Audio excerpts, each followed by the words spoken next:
Hello, everyone. Welcome to the final panel of the day. We're ending on something really light, which is just the nexus of technology and health and the future of medicine. It's really elementary.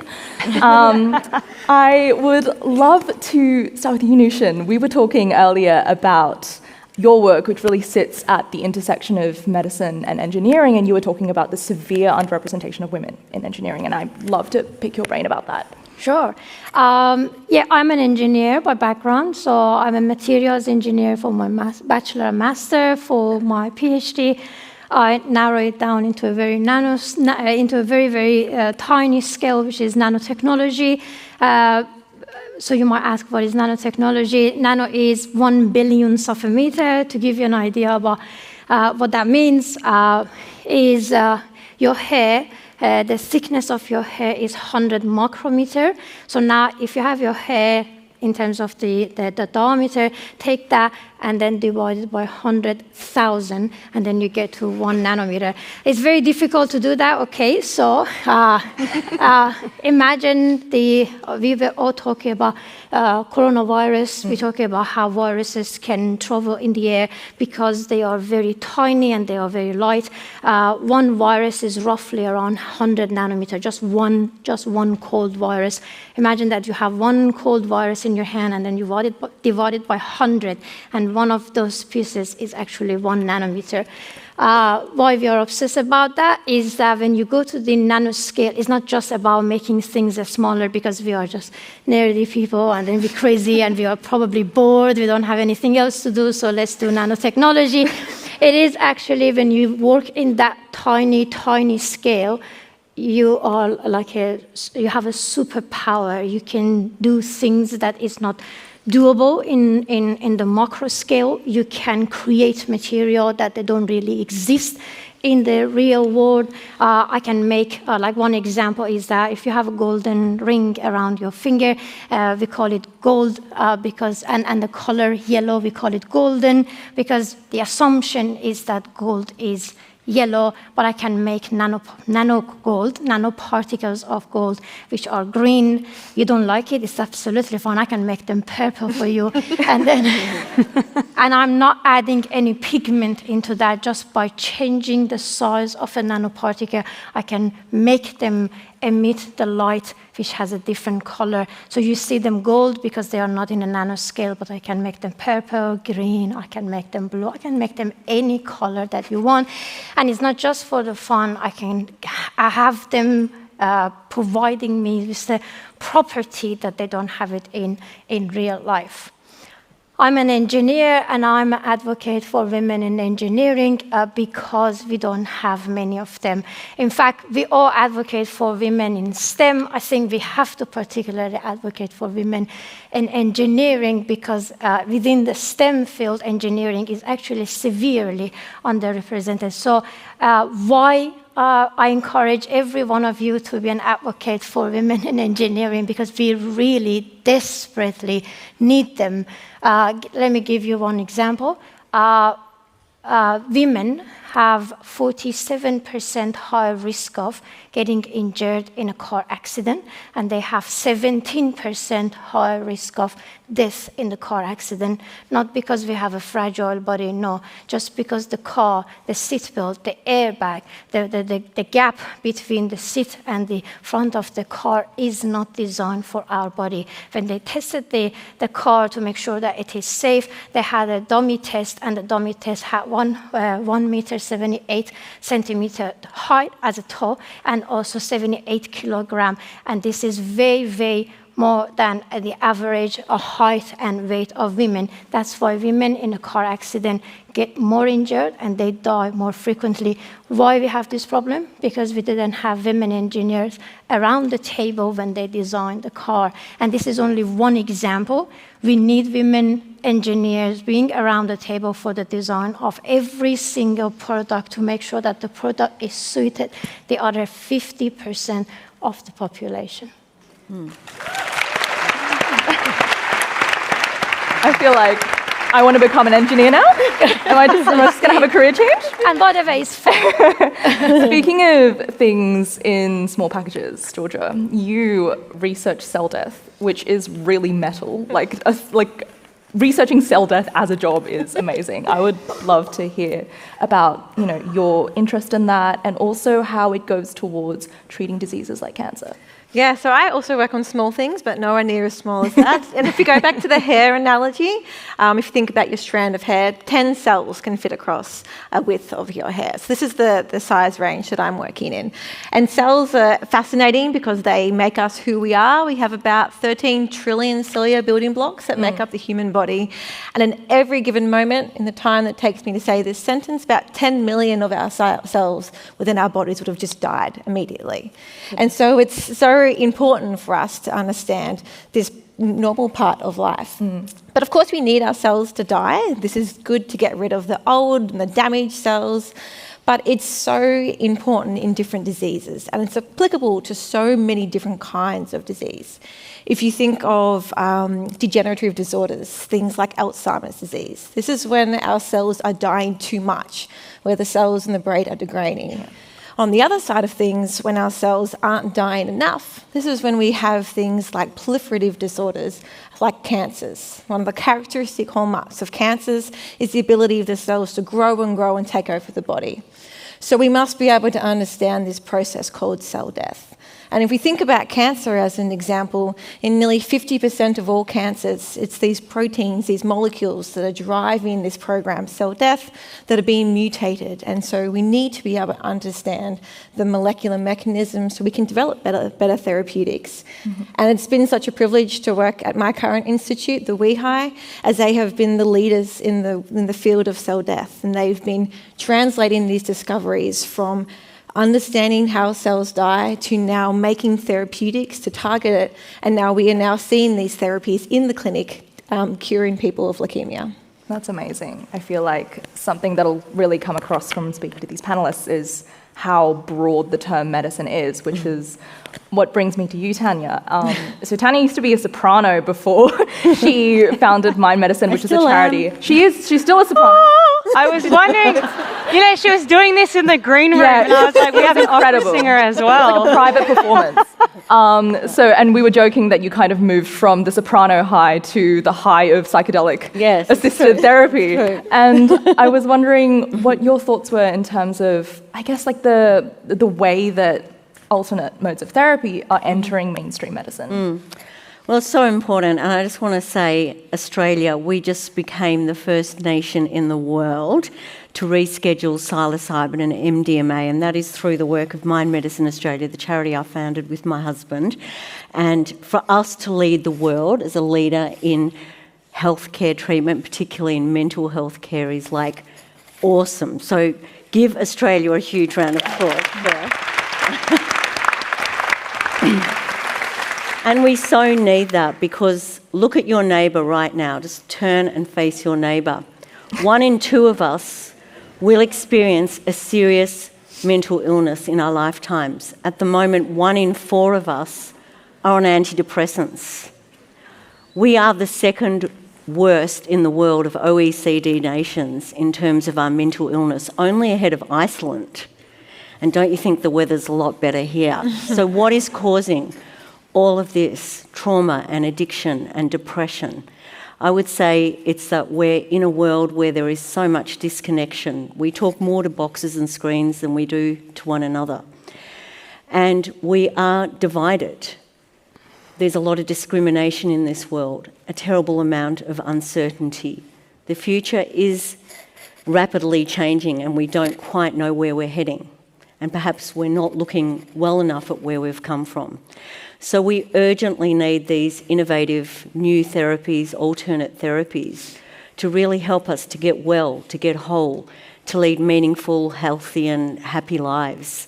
And so I encourage each of you to get behind Mind Medicine Australia, the work that we're doing, and also other alternative organisations that are really breaking new ground. This is the new frontier in the treatment of mental health, because current treatments are not working. In the case of antidepressants, only 30% of patients go into remission, and in the case of post-traumatic stress disorder, only as few as 5% of patients are going into remission from current treatments. Whereas in the case of psychedelic-assisted therapies, 60 to 80% of patients are going into remission after just 2 to 3 medicinal treatments with those medicines, psilocybin or MDMA, with a short course of psychotherapy. So if you could do that versus a lifetime of therapy or antidepressants or antipsychotics with all their side effects, what would you choose? So we need you all to get behind this, demand this of your doctors so that they make the changes necessary so that we can see a much healthier Australia and we can be at the top of mental wellness in the world, not at the bottom. Thank you. Ellie, I wanted to direct this next question to you. You are Paralympian, also a professional legend, as Jess was saying. I am not a doctor, by the way. But you have a really interesting relationship, I guess, with medical innovation. Specifically, we were talking about the development of prosthetics and kind of like biomechanics. Would you be able to tell us a little bit about how that's impacted your sporting career? Absolutely. So sorry for being the jock here, but I've relied quite heavily on medical innovation over not just, I suppose, my athletic career, but from the very beginning. I was diagnosed with cancer at the age of 2 and as a result lost my leg at the age of 3 and was put straight onto a prosthetic leg that was effectively a door hinge, right?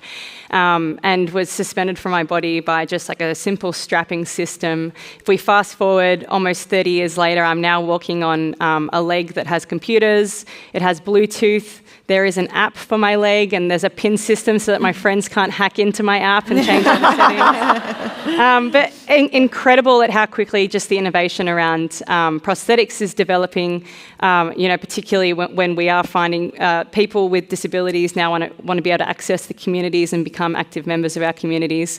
So assistive technology is enabling us to do that.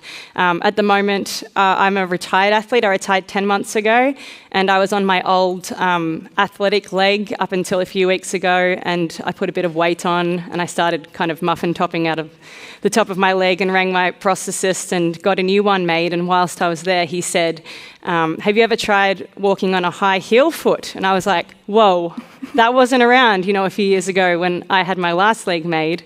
So I've just ordered myself a new high heel foot, which I am very, very excited about. Because most of my memories from being a teenager was going shopping with my friends and, walking through David Jones and Myer and seeing all of these beautiful shoes, and I couldn't buy any of them. So I rang my partner on the way home from that appointment and said, we're about to go shopping and I'm about to drop a lot of money on new shoes. So the prosthetics has been incredible. Assistive technology development has been unbelievable over the last decade in particular. I was just talking to a friend of mine over in WA. We went out for breakfast and he's been in a chair since he was 18. And was telling me that he was going golfing on the weekend and he was trying out his new para-golfer machine, which enables him to stand, just like all of his golfing friends, and swing the ball. So it's been amazing to see the technology and how much that has impacted my own life personally, but that it's available to almost everybody. And Noushin, now I feel like I have to speak to you and maybe get you into some prosthetics development. I wouldn't mind a gold leg, a purple leg, a green leg, anything of that kind. But, I suppose all of the wonderful STEM leaders that we have in this room are designing devices, accessibility equipment for everybody. And it really does, I suppose, in a way of a universal design, impact positively for everybody. Yeah, I feel like a gold leg would look really good in the platform. Psychedelically. Exactly, psychedelically. I would love to extend this question to the whole panel, but I was wondering where you'd like to see medicine in a decade from now, in 10 years' time. Are there any areas you want to be completely reformed, or any areas now that you'd like to see completely changed? I think in general terms, the field of medical research, we need to fix the biggest problem that we currently face in medical research, which is the lack of funding. Yeah. And I think a lot of people who are here today might not realise that being a scientist in the lab, our jobs are completely dependent on funding. And in Australia, we have such a huge issue with this. we have about, on average, 10% success rates. So this is about 90% of our top innovators, our top scientists, people who have often contributed years to medical research who are now not being funded. And this means that so many of our local talent is leaving Australia and moving overseas where there are more supportive funding landscapes. And this is not even to mention the disparity we see between success rates in male versus female applicants as well, which is another huge issue we need to overcome. And in addition to that, our PhD students, the ones, the next generation of our medical researchers, are still expected to live on under minimum wage for their entire PhD candidature. So they're working full-time in the lab for 3.5 years on only $30,000 a year. So to me, it just doesn't make sense why our government doesn't do more to support our research, the training of our next generation of researchers, and the translation of our local discoveries into the clinic, because investing in this is ultimately going to be an investment in the health of our nation. Yeah, absolutely. Yeah, I would like to echo what Georgia said. So without funding, none of this innovation would ever have a chance to even, go to the clinical trial and to collect the data. But to add on to that, I would, in terms of what I would like to see this area in the next 10 years, I really, this is something that I always talk about. I don't believe in the healthcare system that we currently have. What we have right now to me, is a sick care system. It is not a healthcare system.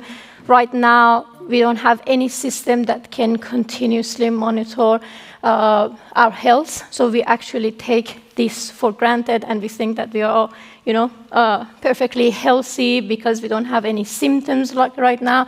We don't feel pain right now. So the system is based on we go and visit our GP when the symptoms are very severe. So this is a sick care system. The healthcare system will be the system that we want to have a lot of innovative technologies, let's say all these wearable devices that can continuously collect data from our body and not necessarily communicate the data continuously with our GP. It's going to make them crazy. But to have the data stored in a personalized, for example, database, which is just personalized for every individual, and then when you go and visit when you do have your annual checkup, so the decision made by your GP would be based on all the data collected from your body in the past, for example, 6 months or in the past 1 year, rather than the decision for the next year of your life is just based on the data collected in the past half an hour. However, that will be one barrier will be lack of funding, lack of PhD students, researchers support. But the other problem, which this is in your hand, is the level of acceptance from the society that if you get a chance to participate in any of this research that they are trying to do, the clinical trial, and they're trying to collect the data, whether that device is working or if there is any challenge with the device, be the hero and participate in that research. Because I know that so many of these colleagues have problems, and people are so scared of all these privacy matters around these wearable technologies. We really need to contribute in this field to make it a reality. Noushin, I feel like you could be my motivational speaker. I feel like I need to hire you. I'd love to speak forever about everything with you all. I'd actually love to direct Tania and Ellie a question from the audience, and this will be your final question for the panel. Do you believe that businesses are making the right movement in providing accessibility and accommodations for mental health and disability? No. No, not at all. I mean, I think, going back to your wellness model or illness model, illness, the word starts with I, and wellness starts with we. And we need to create a much more collective society where we're really building bridges between us and not walls between diverse people. And we need to reach out and create a much more supportive environment for people. And we also need to have much better trust between organisations and our medical profession, especially since the COVID pandemic, where we've lost a lot of trust in the medical system and the quality of research and the influence of Big Pharma. And we all need to work together again to build trust back into the system so we can create a we system, not a selfish system.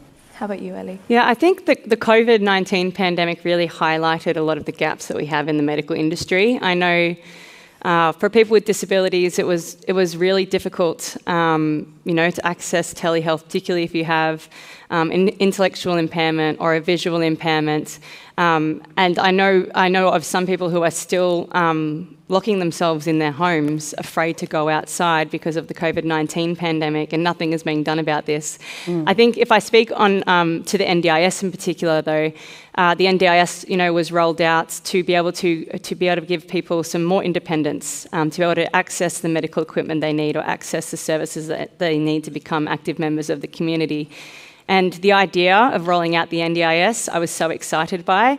But as a participant myself, seeing the costs of services and the cost of goods, sometimes 6 or 7 times the amount that they were originally, and the price gouging that is happening due to the NDIS has been horrific.